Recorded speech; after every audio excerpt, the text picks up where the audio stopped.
to do part 2 of a little bit of story time. Hopefully Sushi forgives me.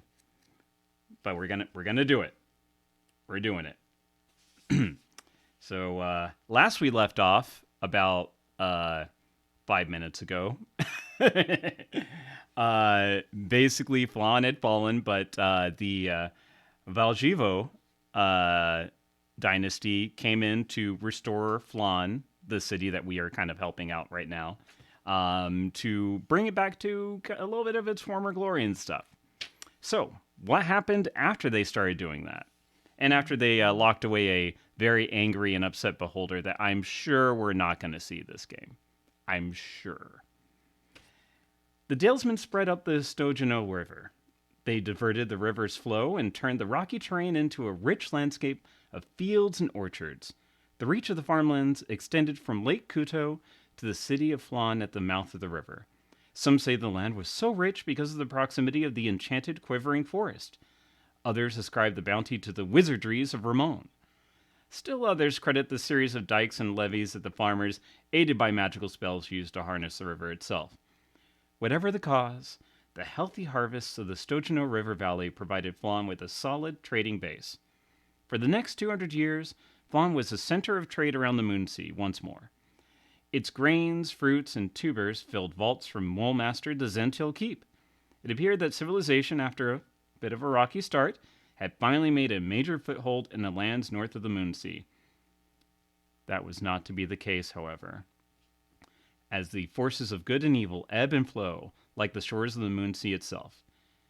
In the 195th year of Flan, 907 overall, the Golden Age ended in rust, a plant rust, which affected most of the farmlands around Flan. Harvests were destroyed for the next 3 years. Suddenly, the Moonsea reaches were in grips of a powerful famine, relieved at great cost with shipments from the south. There was great suffering, and other cities, once so enamored of Flan's gentle power, were resentful that it had failed them. The native Flanars were resentful as well. Their once good rulers had fallen into a sloth and ease in the centuries since the reestablishment of the city. The Valjevo blood was said to run thin in the princes and princesses of Flan. They reacted to the plague infesting the grain by at first ignoring it, then setting up committees, and finally legislating them out of existence. I'm sure that's not relevant.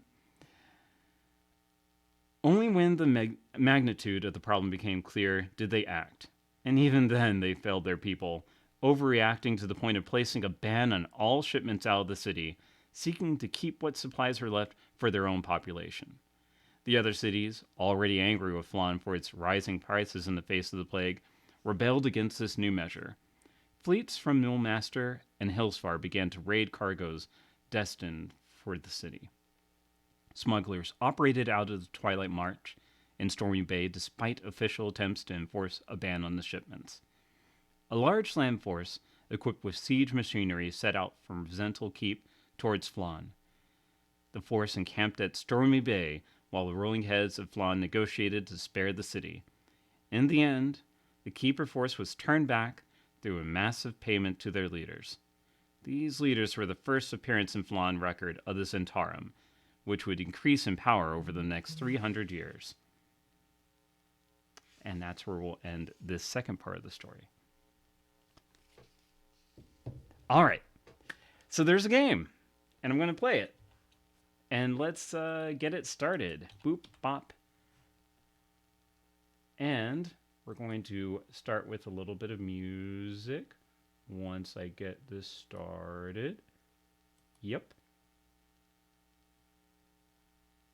All right, here we go. Right? Do we have it? Oh, I didn't load up the right one. Whoops, sorry. Sorry.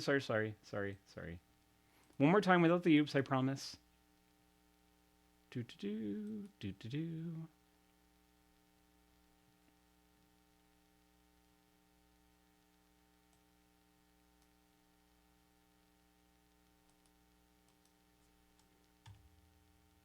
It's silly how long the load times are still, but that's okay with me.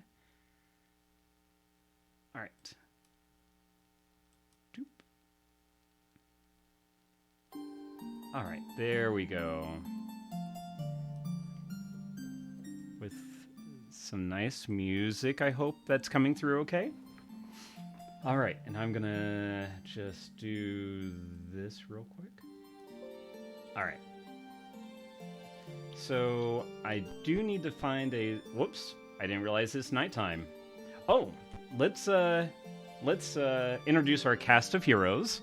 So we have Pool, the human, who is so much wanting to be a paladin, but just it's out of their grasp for now.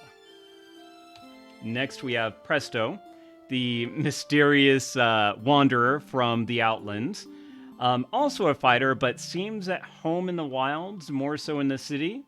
And also has a mighty skill with the bow. AKA, they're going to be a ranger in the next game. Then we have Sama, who is keeping the party held together, literally, with their healing magic. Kooves, a grumpy fighter thief who shows no mercy to his foes and sometimes his allies. Then we have the brother-sister team. I know it says they're human, but I had a race hack to make sure everything worked okay. But the brother-sister elven duo of fighter mages who are as good with their weaponry as they are with their spells. And these are the folks that are